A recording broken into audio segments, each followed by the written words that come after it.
I'm Veronica Dudo. Tonight on EWTN News Nightly, push for peace. But in the end, peace depends on all of us. Ukraine's leader addresses the UN General Assembly as Marco Rubio is set to meet with Russia's foreign minister.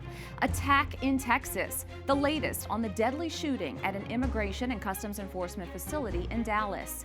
Unhealthy prognosis, why a member of Congress who is also a physician is calling out the largest association representing doctors in the U.S.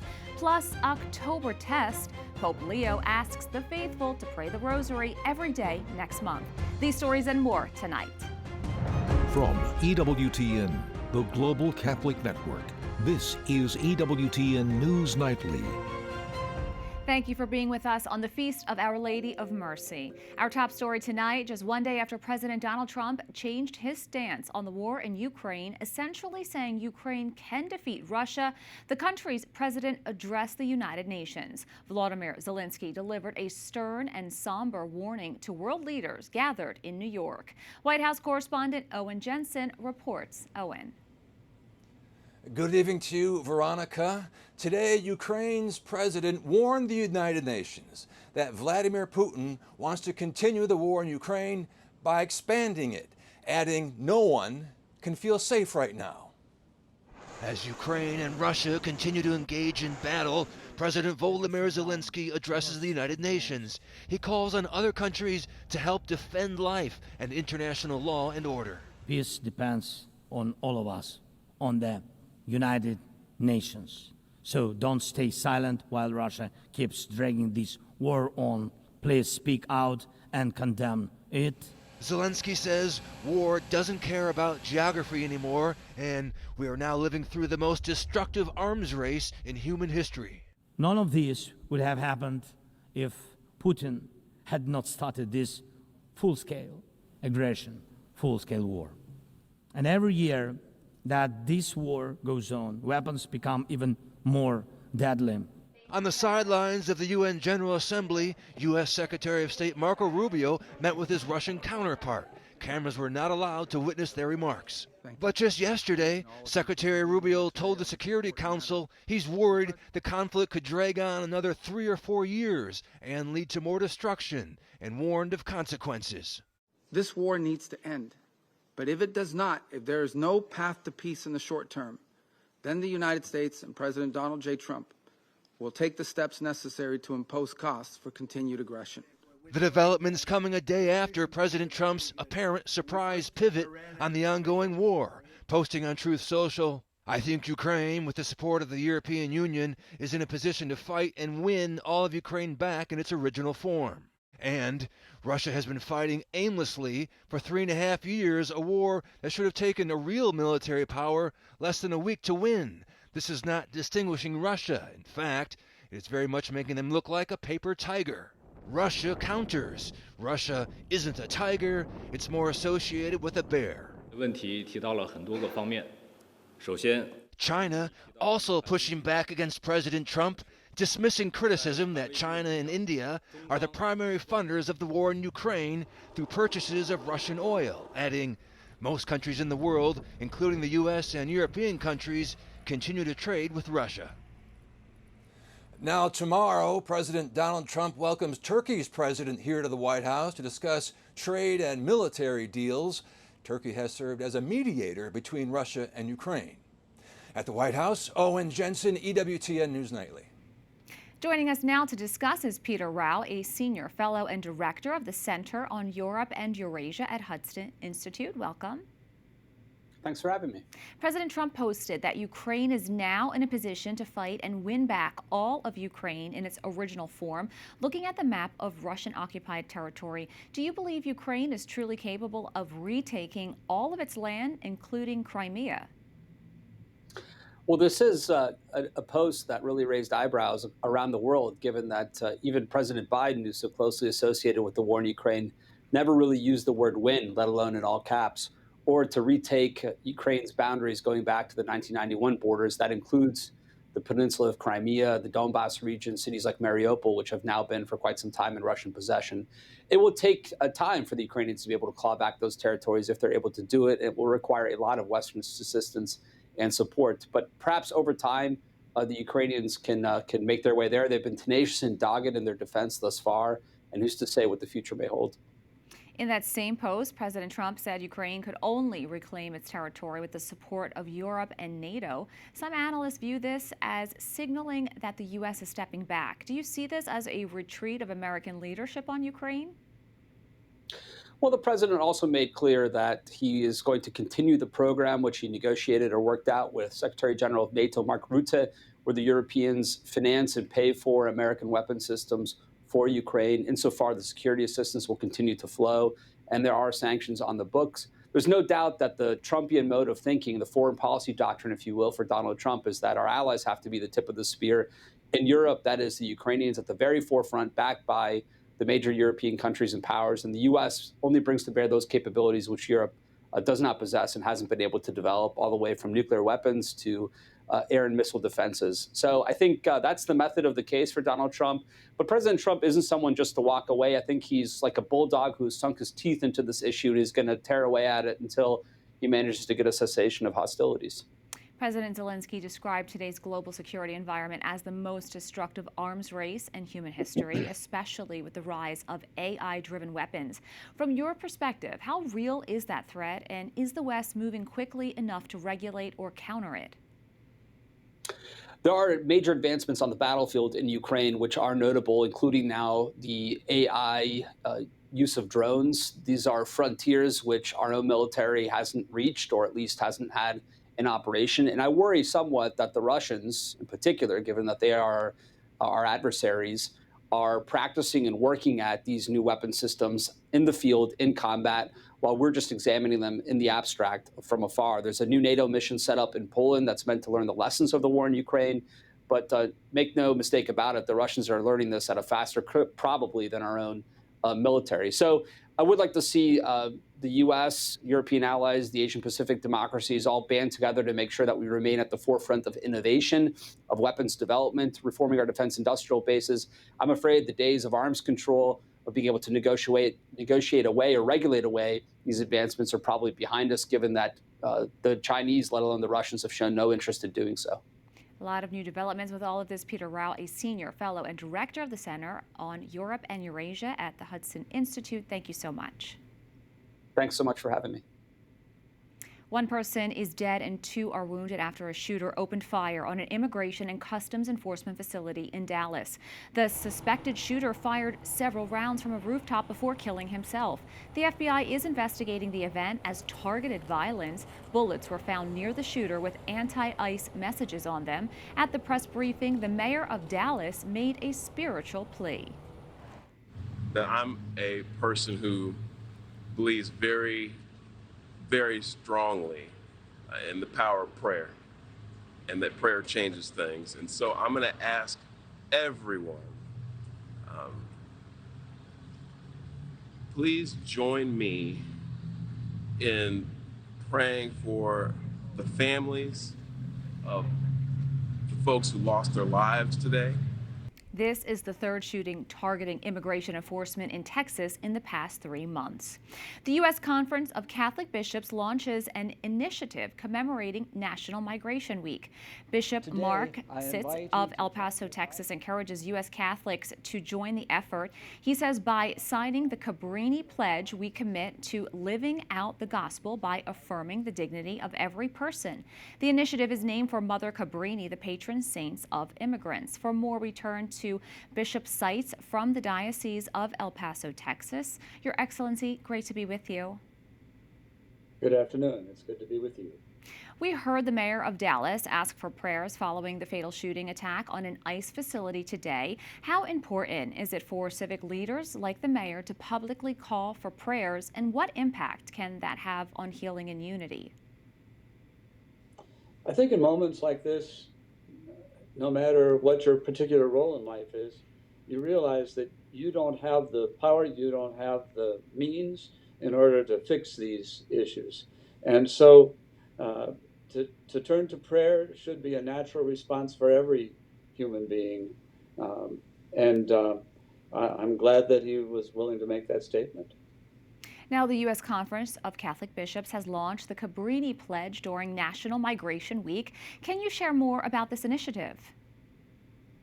Yes, it's an effort just to reaffirm what we as Catholics fundamentally believe that should undergird whatever policy decisions we make, no matter what our party we're from or whatever.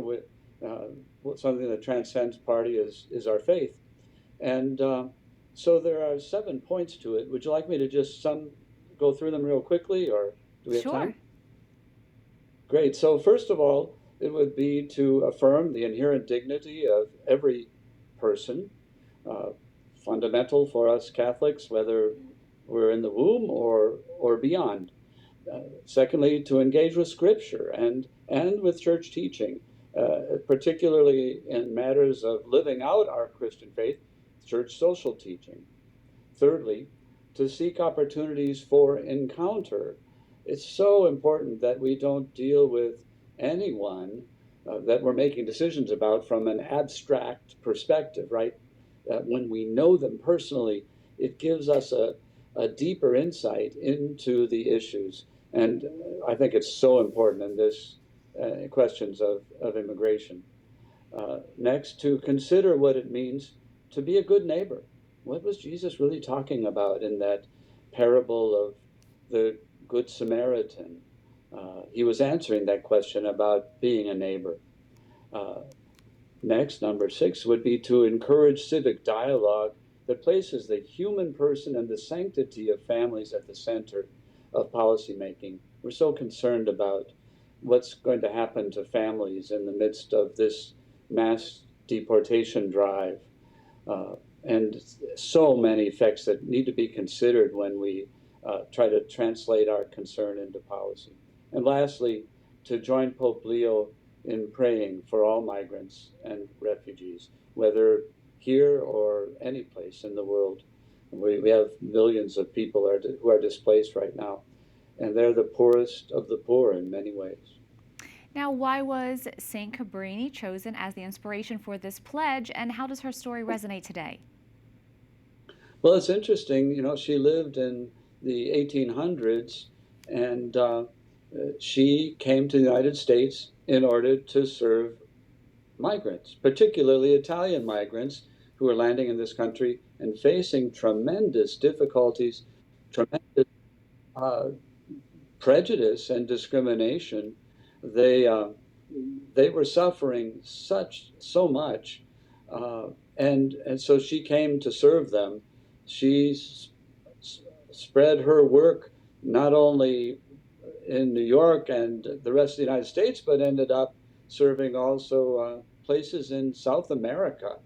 This little woman who was sickly all her life, the strength of her faith moved her beyond. So Mother Cabrini is a patroness for immigrants. Truly a fascinating life story there. Bishop Mark Seitz from the Diocese of El Paso, Texas, thank you. Thank you so much for having me. God bless. The American Medical Association, the largest group representing doctors in the U.S., is coming under fire from Republican Senator Bill Cassidy, who is a physician. He's calling them out for promoting gender transitions for children.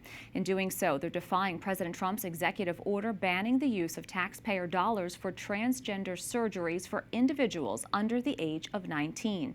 Senator Cassidy wrote to the head of the AMA. Unfortunately, the AMA too often has been guided by ideological views in adopting policy resolutions rather than doing what is right for doctors and patients. AMA's recent actions raise questions about whether it is actually prioritizing physicians and patients or simply advocating on its own political priorities. Senator Cassidy and other pro-life lawmakers are pushing legislation to codify the president's ban on transgender surgeries. Meanwhile, the American Medical Association says it continues to support access to quality, evidence evidence-based healthcare regardless of gender or sexual orientation. We have a lot more still to come on EWTN News Nightly. Saintly Help will show you the effort to create a Catholic-focused rehab facility and the saint that inspired it all. Plus, false prophecy, why news of an imminent rapture went viral on TikTok, and what the Catholic Church teaches about the last days.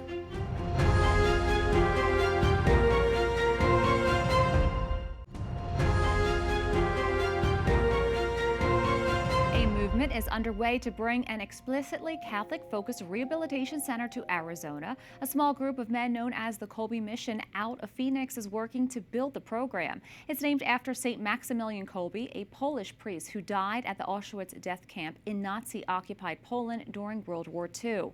St. Kolbe took the place of an inmate who was going to be killed. EWTN News Nightly correspondent Eric Rosales traveled to Arizona and has this report. Good evening.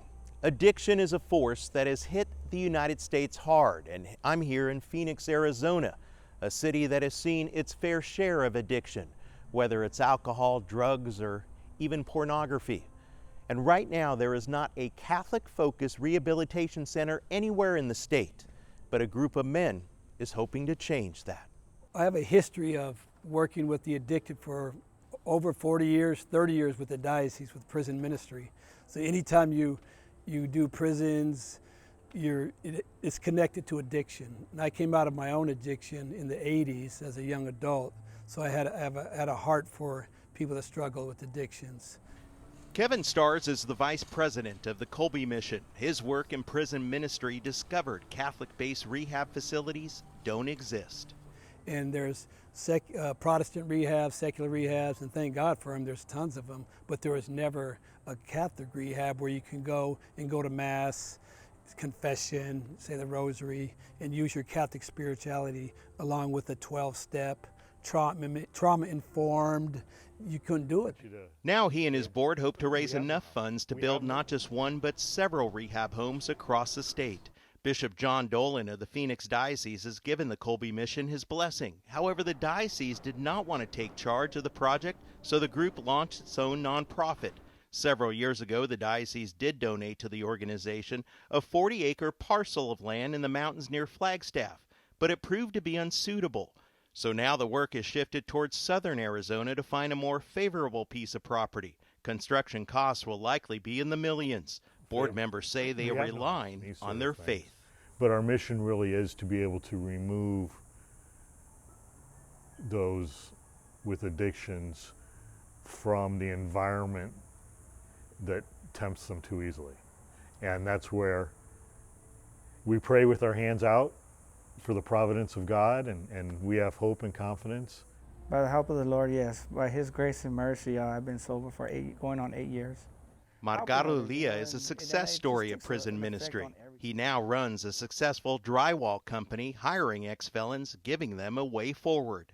And I truly believe that God has me here to give back, and knowing that He helped me through my overaddictions, and just bringing hope. Lita says having a Catholic-based recovery home would change lives, removing participants from their harmful surroundings. In this area of recovery homes, to use our Catholic spirituality, the church is way, way behind, and I love my Catholic faith, and I want to provide that for our addicted brothers and sisters.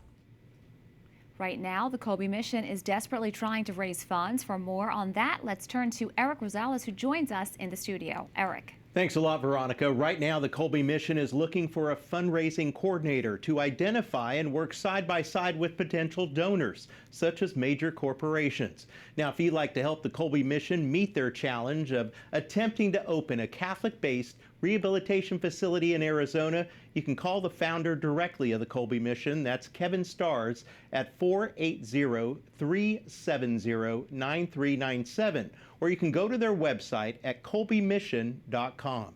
Veronica, these men understand it's a journey, but it's one that they're determined to make with the help of the Lord and the public. Thank you, Eric. Up next on EWTN News Nightly, new in New Orleans, Pope Leo appoints a co-jutor archbishop in the Bayou State, what he brings to his new archdiocese.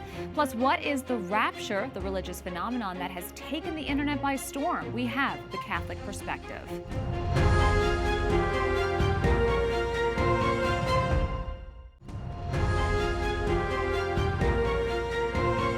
Pope Leo XIV has named Bishop James Cecchio co-adjutor Archbishop of New Orleans.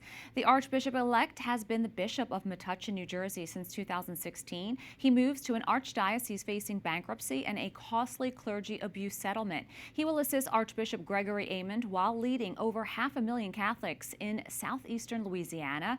As co-adjutor, Cecchio will automatically succeed Amond, who turned 75 when bishops must submit their resignation last year.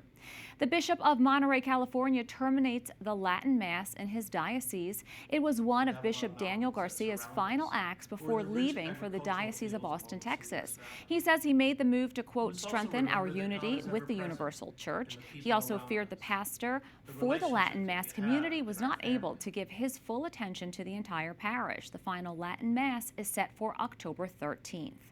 If you are on social media, you may be wondering, is the rapture happening today? Giving away my car for free. You know, the rapture's happening tomorrow. I'm not going to need any of my earthly things anymore. Okay, me and Max are ready for the rapture. No one is promised tomorrow, regardless of whether it happens tomorrow, next week, next month. It's coming soon. Please make sure that you are ready. So this latest frenzy was sparked by a South African preacher making this prediction on YouTube.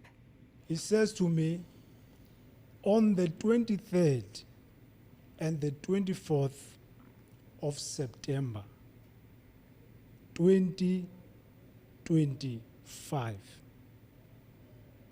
I will come to take my church. It's September 24th, and we are all still here. Let's take a closer look at what the rapture means and why Catholics do not believe in it. The rapture is the false belief that first gained popularity in the 1800s. Some Protestants and evangelical Christians thought there would be a future event where Jesus would partially return and suddenly take true believers to heaven, while those left behind would endure great tribulations. Afterward, Christ would return to establish a 1,000-year reign. There have been many failed claims about the coming of the rapture over the years, and the one trending on social media is just the latest. The Catholic Church teaches clearly instead, Christ the Lord already reigns through the Church, but all the things of this world are not yet subjected to him. The triumph of Christ's kingdom will not come about without one last assault by the powers of evil. On Judgment Day, at the end of the world, Christ will come in glory to achieve the definitive triumph of good over evil. That's from the Catechism of the Catholic Church, paragraphs 680 to 681. Finally, tonight, Pope Leo reminds the faithful that death is never the last word. Di una luce capace di attraversare il dominio delle tenebre. During his weekly talk, the Holy Father reflected on Christ's descent into the underworld on Holy Saturday. Pope Leo says Jesus brought light to the darkest places and showed that no sinner is beyond redemption. At the end of the audience, the Holy Father urged the faithful to pray the Rosary daily throughout the month of October for peace around the world. He also invited Vatican employees to pray the Rosary in St. Peter's Square each night. We thank you for watching tonight. Remember, you can follow us on social media, Facebook, X, and Instagram at EWTN News Nightly. I'm Veronica Dudo. Good night and God bless.